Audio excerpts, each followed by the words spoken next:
Hey guys, this is Sonu Alawat. और जैसे कि आपको पता ही है 24 मई से CHSL एग्जाम स्टार्ट होने वाला है। आई होप आप सभी ने अपनी धुआंधार प्रिपरेशन चालू कर रखी होगी। फ्रेंड्स, अगर आज से देखा जाए आपके पास लगभग 10 से 12 दिन है एग्जाम के, तो फाइनली आज इस वीडियो में मैं आपके लिए लास्ट 10 डेज प्रिपरेशन स्ट्रेटजी लेकर आ चुका हूं। यानी कि आखिरी 10 दिनों में किस तरीके से प्रिपरेशन करें ताकि आप इस बार इस एग्जाम को हाईएस्ट स्कोर के साथ फोड़ सको। तो फ्रेंड्स, इस वीडियो में डिटेल से लास्ट 10 डेज बवाली स्ट्रेटजी आपके साथ शेयर करने वाला हूं कि क्या क्या पढ़ना है, किस तरीके से पढ़ना है, क्या नहीं पढ़ना है, किस चीज के ऊपर ज्यादा फोकस करना है, और साथ ही सब्जेक्ट वाइज कुछ टॉप स्कोरिंग टॉपिक्स भी आपके साथ शेयर करने वाला हूं, जो टॉपिक बिल्कुल भी आपको नहीं छोड़ने, जो कि एग्जाम में हाईएस्ट मार्किंग के अंदर पूछे जाते हैं। बल्कि मैं तो ये कहूंगा कि इन सभी टॉपिक्स को सबसे पहले प्रिपेयर कर लीजिएगा, क्योंकि यही आपको एग्जाम में हाईएस्ट स्कोर करा के देंगे। तो चलिए फ्रेंड्स, ज्यादा आपको बोर नहीं करूंगा, फटाफट अपनी स्ट्रेटजी शुरू कर लेते हैं। फ्रेंड्स, रिक्वेस्ट करता हूं वीडियो को आखिर तक जरूर देखिएगा, बीच में छोड़ के मत जाइएगा, क्योंकि कभी कभी अधूरी जानकारी खतरनाक साबित हो सकती है। फ्रेंड्स, सबसे पहले तो आपको इन आखिरी 10 दिनों के लिए अपना प्रिपरेशन टाइम ड्यूरेशन थोड़ा सा बढ़ाना पड़ेगा। मतलब अगर आप अब तक डेली 4 घंटा, 5 घंटा, 6 घंटा प्रिपरेशन कर रहे थे, तो अब से डेली 8 से 9 घंटा प्रिपरेशन करना शुरू कर दीजिए, क्योंकि यही वो आखिरी के 10 दिन है जिनमें सबसे ज्यादा इफिशिएंसी निकल के आती है, जहां पर आपकी सबसे बेस्ट प्रिपरेशन होती है। केवल 10-12 दिन आपको करना है, 8 से 9 घंटा प्रिपरेशन करना शुरू कर दीजिए। फुल डेडिकेशन के साथ पढ़िए, फुल फोकस, फुल कंसंट्रेशन के साथ पढ़िए, मजा आ जाएगा। इतना आप 3 महीने में नहीं पढ़े होंगे जितना आप इन 9-10 दिन के अंदर पढ़ जाओगे। बात करते हैं सेकंड पॉइंट के बारे में, deep revision with top scoring topics. Friends, सबसे पहला काम आपका यही है कि कंप्लीट सिलेबस को सब्जेक्ट वाइज, टॉपिक वाइज बहुत ही अच्छे से एकदम डीप तरीके से रिवाइज करिए। भले ही आपका सिलेबस का कोई पोर्शन कवर हुए बिना रह गया होगा, फिलहाल उसको वहीं पर छोड़ दीजिए और पूरे सिलेबस को बहुत ही अच्छे से, बहुत ही डीपली तरीके से रिवाइज करिए। और शुरुआत आपको करनी है subject wise top scoring topic से, यानी कि वो टॉपिक्स जो कि एग्जाम में हाईएस्ट मार्किंग के अंदर पूछे जाते हैं, जो कि बहुत ज्यादा इंपॉर्टेंट है, उन सभी टॉपिक्स को पहले रिवाइज करिए। तो बहुत ही अच्छे से पूरे सिलेबस को रिवाइज करिए, चाहे इसमें 8 दिन लग जाए, 10 दिन लग जाए, 12 दिन लग जाए, लेकिन सिलेबस को रिवाइज करना बहुत ज्यादा जरूरी है, वरना आप एग्जाम में अच्छा स्कोर नहीं कर पाओगे। जितना भी आपने 2 से 3 महीना तैयारी की है, और अगर आप एग्जाम में रिवीजन करे बिना बैठ गए, वो भी सब कुछ बेकार हो जाएगी। तो सब कुछ छोड़ के सबसे पहले पूरे सिलेबस को रिवाइज मारिए टॉप स्कोरिंग टॉपिक से, ठीक है। इसको इग्नोर मत करिएगा, मोस्ट इंपोर्टेंट टॉपिक है। बात करते हैं थर्ड पॉइंट के बारे में, डेली 2 मॉक टेस्ट। फ्रेंड्स, आपको इन 10 दिनों के अंदर या फिर अपने एग्जाम तक डेली 2 मॉक टेस्ट सोल्व करने ही करने हैं। अगर अभी तक आपने 2 महीनों के अंदर मॉक टेस्ट के ऊपर प्रैक्टिस नहीं करी, तो डेली भाई कम से कम 2 मॉक टेस्ट के ऊपर प्रैक्टिस करना शुरू कर दीजिए। अगर आप 10 दिन तक 2 मॉक भी लगाते हो, तो आप अपने एग्जाम तक 20 मॉक टेस्ट के ऊपर प्रैक्टिस कर चुके होंगे, जो कि बहुत जबरदस्त है।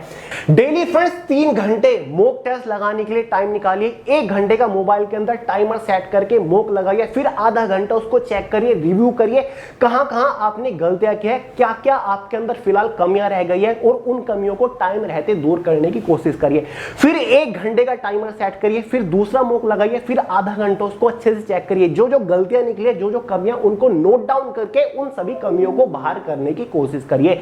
जबरदस्त बेनिफिट आपको मिलेगा।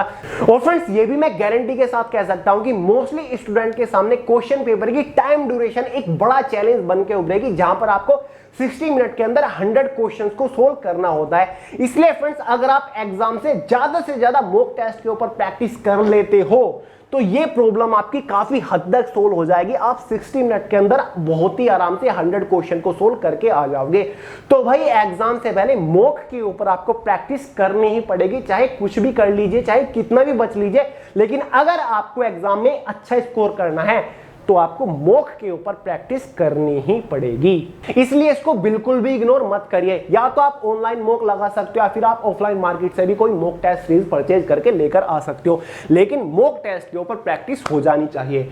बात करते हैं फोर्थ पॉइंट के बारे में, एनालाइज CHSL 2020 और 5th पेपर। फ्रेंड्स, 2020 वाला जो एग्जाम हुआ था 2021 में, उसके सभी शिफ्ट के क्वेश्चन पेपर को अच्छे से एनालाइज करिए। आपको सोल्व करने नहीं बैठना सभी CHSL के प्रीवियस ईयर क्वेश्चन पेपर को, क्योंकि फिलहाल टाइम नहीं है और आप लूप में फंस जाओगे। केवल 2020 के जितने भी क्वेश्चन पेपर है उन सभी को एक बार एनालाइज करना है। एनालाइज करने से आपके माइंड का कॉन्सेप्ट क्लियर हो जाएगा, आपको आइडिया लग जाएगा कि किस बेसिस से आपको क्वेश्चन देखने को मिलेंगे, किस किस टाइप के क्वेश्चन होंगे, क्वेश्चंस का लेवल क्या रहेगा और आप किस तरीके से क्वेश्चन पेपर को अटेम्प्ट करोगे। केवल आपको एनालाइज करना है, वो भी 2020 के। अगर आपको कहीं से नहीं मिल रही है तो गूगल करिए, मिल जाएंगे, वरना मैं आपको टेलीग्राम ग्रुप में प्रोवाइड करा दूंगा। ठीक है फ्रेंड्स, ये भी सबसे ज्यादा इंपॉर्टेंट पॉइंट रहने वाला है।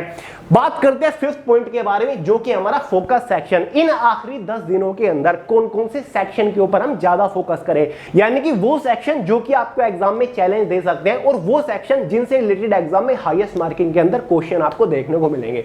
तो भाई सेक्शन नंबर फर्स्ट है हमारा जनरल इंग्लिश। इस सेक्शन के ऊपर इन आखिरी 10 दिनों में सबसे ज्यादा फोकस करिएगा और हो सके तो सेपरेट कर लीजिएगा, जिसमें से एक पोर्शन हमारा वोकैबुलरी का हो जाता है, क्योंकि जनरल इंग्लिश के अंदर वोकैबुलरी से 22 से 24 मार्क्स का पोर्शन आ जाता है।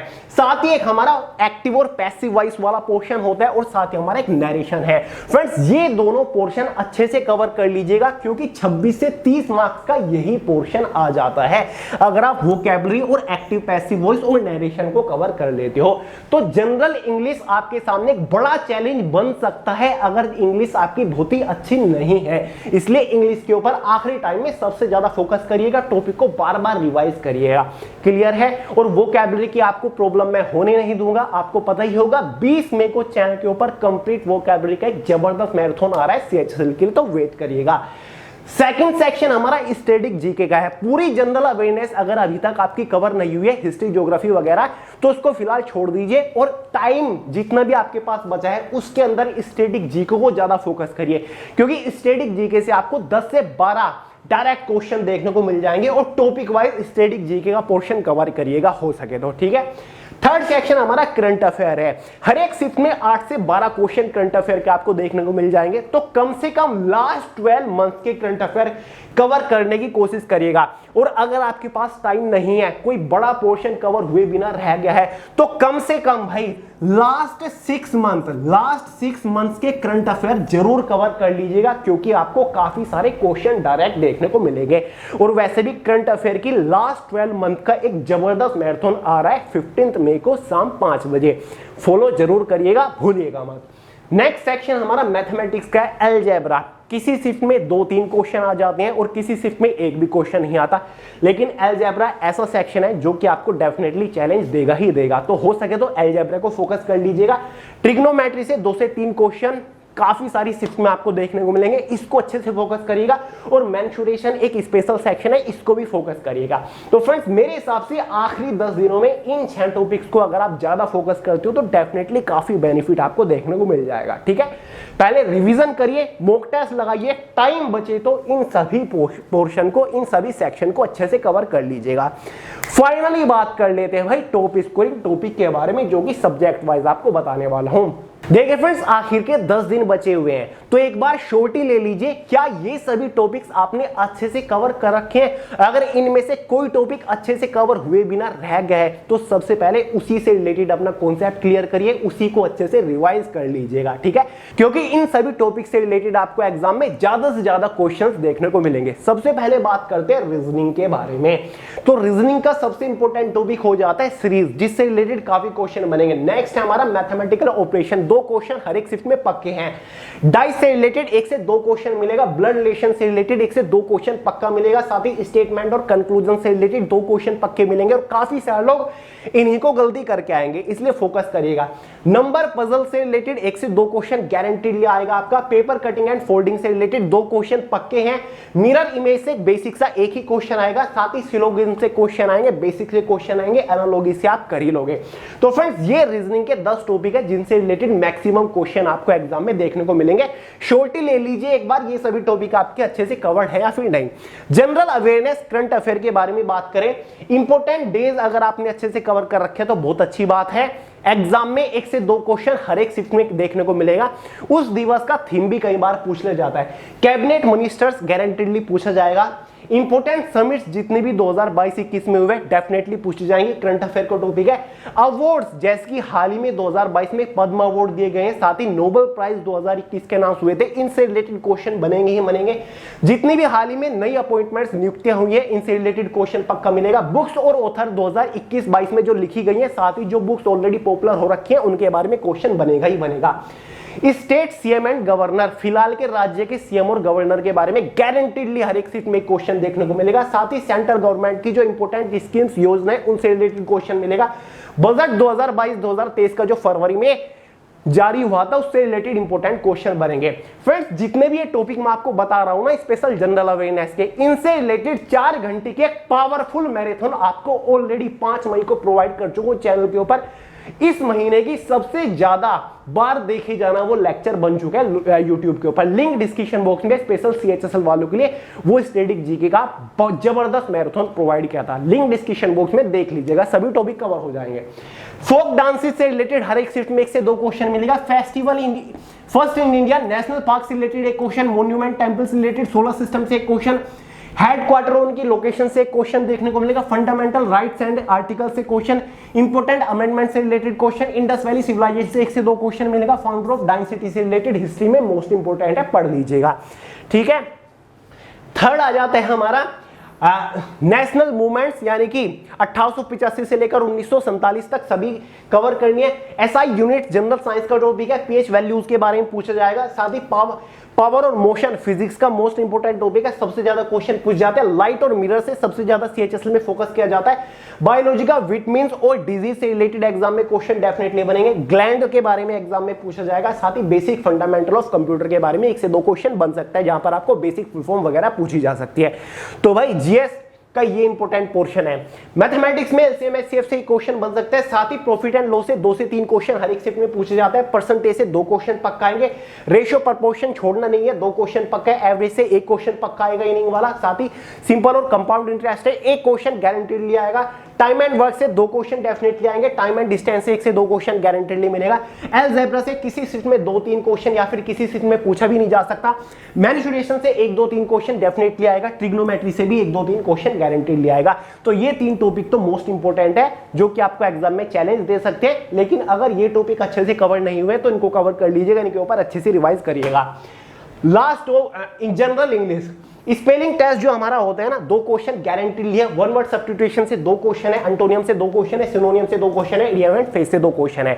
20 मई को चैनल के ऊपर सीएचएसएल वालों के लिए वोकैबुलरी का जबरदस्त मैराथन वीडियो आ रहा है, मिस मत करिएगा। आपका वोकैबुलरी का पोर्शन कवर करा दूंगा, वोकैबुलरी की टेंशन मेरे ऊपर छोड़ दीजिए। एक्टिव और पैसिव वॉइस से 2 क्वेश्चन पक्के आएंगे। नरेशन से 2 क्वेश्चन पक्के आएंगे। कंजक्शन से रिलेटेड 1 से 2 क्वेश्चन पक्का आएगा, जहां पर स्पोर्टिंग एरर की फॉर्म में पूछा जाएगा। प्रीपोजिशन आर्टिकल, ये जितने भी टॉपिक है ना, ये डायरेक्टली डेफिनेटली नहीं आएंगे। प्रीपोजिशन आपको पढ़ना पड़ेगा, आर्टिकल आपको कवर करना पड़ेगा। ये दोनों चीज फिल इन द ब्लैंक्स की फॉर्म में पूछी जाती है। क्लोज टेस्ट आ सकता है, फिर कॉम्प्रिहेंशन आपसे पूछा जा सकता है, आसानी से कर लोगे। कॉम्प्रिहेंशन आ गया तो ज्यादा आसानी से आप कर पाओगे। अगर ये आया तो ये आएगा, ये नहीं आएगा, ये आया तो ये नहीं आएगा। ठीक है, और किसी किसी में दोनों भी आ जाते हैं। ठीक है, फिल इन द ब्लैंक्स की फॉर्म में ये सारे पूछे जाएंगे। स्पोर्टिंग एरर से रिलेटेड 2 क्वेश्चन आएंगे, जहां पर नाउन, प्रोनाउन, एडजेक्टिव, एडवर्ब की एरर आपसे पूछी जाएगी। कंजक्शन की भी एरर पूछी जा सकती है। तो मैराथन लाने की कोशिश करूंगा वैसे तो एग्जाम से पहले इंग्लिश की, जहां पर एक ही वीडियो में इंग्लिश की भी प्रॉब्लम आपकी सोल्व कर दूंगा। तो फ्रेंड्स, ये कुछ टॉप स्कोरिंग टॉपिक्स हैं जो कि हाईएस्ट मार्किंग के अंदर पूछे जाते हैं। अब गारंटीडली बहुत सारे लोग कमेंट करने लग जाएंगे कि भैया आपने तो सारे ही टॉपिक बता दिए, तो पूरा सिलेबस हो गया। भाई सारे टॉपिक नहीं बताए, पूरा सिलेबस आपके सामने खोल के रखने लग गया ना, तो 4 महीने में भी कवर नहीं होगा। और इसमें मेरी गलती नहीं है। जब वैकेंसी के लिए फॉर्म निकले थे ना, तब भी आपके लिए टॉप स्कोरिंग टॉपिक वीडियो लेकर आया था, चाहे देख लीजिएगा। और 3 महीने में आपने आई होप कवर कर लिए होंगे। तो ये तो लास्ट टाइम पर मैं आपके लिए लेकर आया हूं, ताकि जिन लोगों ने वो वीडियोस नहीं देखी होंगी वो कवर कर ले। तो चलिए फ्रेंड्स, ये टॉप स्कोरिंग टॉपिक्स भी मैंने आपको बता दिया, और इस स्ट्रेटजी भी मैंने आपके साथ शेयर कर दी कि क्या क्या करना चाहिए, क्या क्या नहीं करना चाहिए। सबसे पहला काम आपका रिवीजन करना है। डीप रिवीजन आपको पूरे सिलेबस का मारना है, चाहे इसमें 10 दिन लग जाए, 12 दिन लग जाए, 15 दिन लग जाए, 20 दिन लग जाए, लेकिन रिवीजन करना है। कुछ भी नया पढ़ने की कोशिश मत करिएगा। किसी टीचर ने बता दिया कि भाई ये पढ़ लो, किसी दोस्त ने बता दिया कि ये पढ़ना जरूरी है, इससे क्वेश्चन आते हैं, कुछ नया पढ़ने की कोशिश मत करिएगा। पहले सिलेबस को रिवाइज करिए, टाइम बच गया तो नया पढ़ने की कोशिश करिएगा, क्योंकि आप लूप में फंस जाओगे, ठीक है कि यार ये पढ़ लूं। और बहुत सारे प्रीवियस ईयर क्वेश्चन पेपर को सोल्व करने का अब टाइम नहीं बचा है, उनके चक्कर में मत पड़िएगा। 2020 की सभी शिफ्ट के क्वेश्चन पेपर को सिंपली एनालाइज करना है, कॉन्सेप्ट क्लियर करने के लिए, एक आइडिया लेने के लिए किस बेसिस से क्वेश्चन आता है, ठीक है।